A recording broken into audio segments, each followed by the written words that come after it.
pain. So I'm going to just do a loud sound so I can match the video and audio together. Didn't you think I was strange? So I'll just ask you a few questions and get you to introduce yourself and your organization. And then what I'd like to know is just your impressions of the conference, how many years you've been coming, and things about the program, what kind of things maybe stand out in your mind. Okay. So go ahead and introduce. Should I look at you or should I look at the camera? You can look at me. Okay, great. So go ahead and introduce yourself. Sure. I'm Nikki Rovner, and I work for the Nature Conservancy. And what is your role at this conference for this year?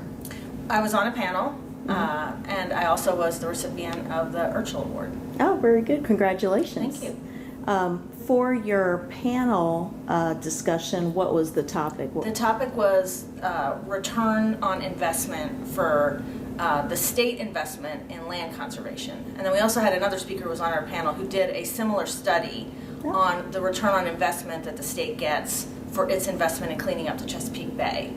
So this enables us to make some more economic arguments in support of the natural resources protections programs that the state has.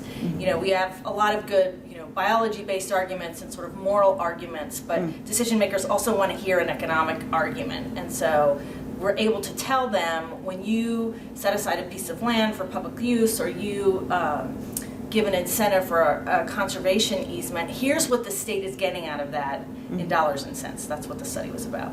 And how important is an event, a symposium like this, or a gathering of individuals at an event like this? How important is that in getting that message out? Oh, it's crucial, because this is such a broad audience here. There are people from non-government organizations like the Nature Conservancy. There are people from state and federal agencies, and there are people from business, both the sort of consultants who do environmental protection work, engineers, those sorts of folks, but also a lot of big companies in Virginia who have an impact on the environment. And there's really no other place in Virginia where we could get this kind of message out to that broad a range of people. And did you find that in the audience there was good interaction? Did you have a nice Q&A session? We did. We really did. And any lively discussion? Yeah, we did. It's great because people at this conference are not afraid to ask hard questions.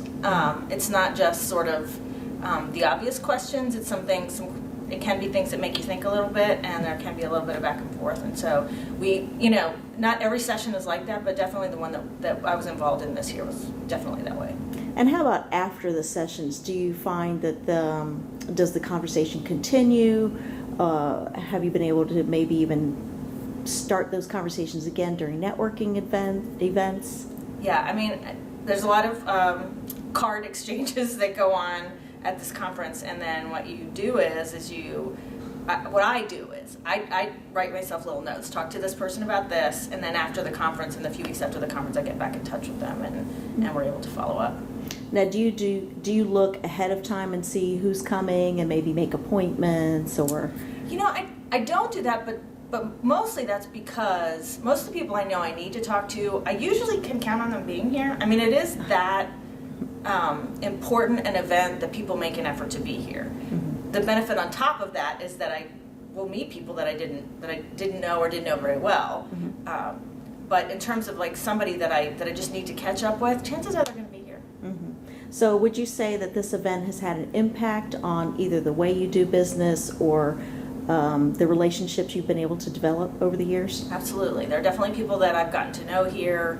There are a few people that this is the main time I know I'm going to see them each year, and so that's when we catch up.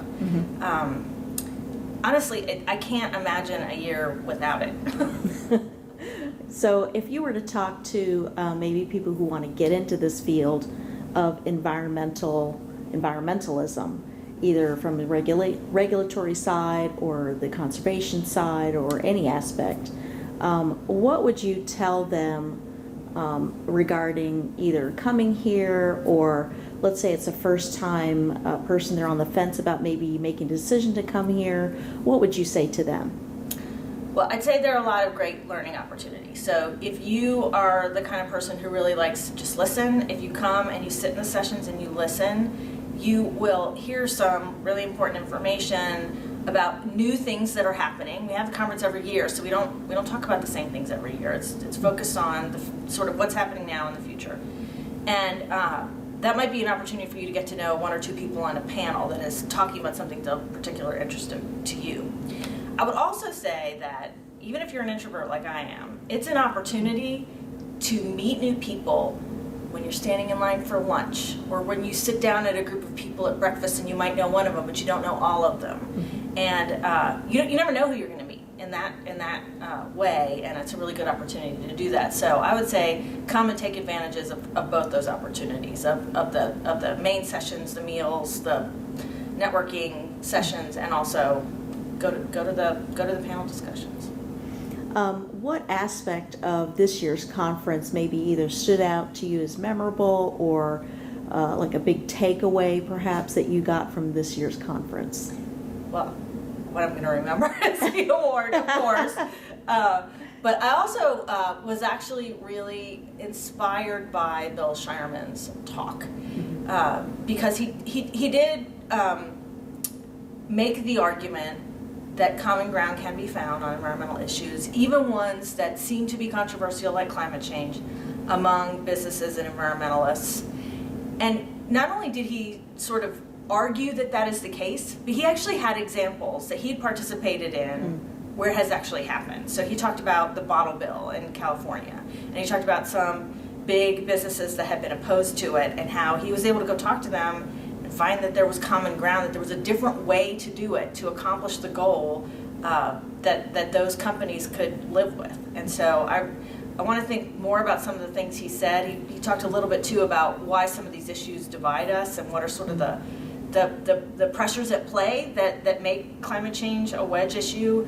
But he had some great ideas for how to get around that, and I definitely want to think about that more and figure out a way to use that inspiration that he provided. You work in government relations, I right? do, yeah. Mm-hmm. So yeah, I think that would be directly applicable to what you're doing. Absolutely. Any other impressions about the conference, from the organization to the website to, have you used the conference app at all? I didn't use the app. You didn't use the app? I did not, no. Did you get 5 million emails? A couple.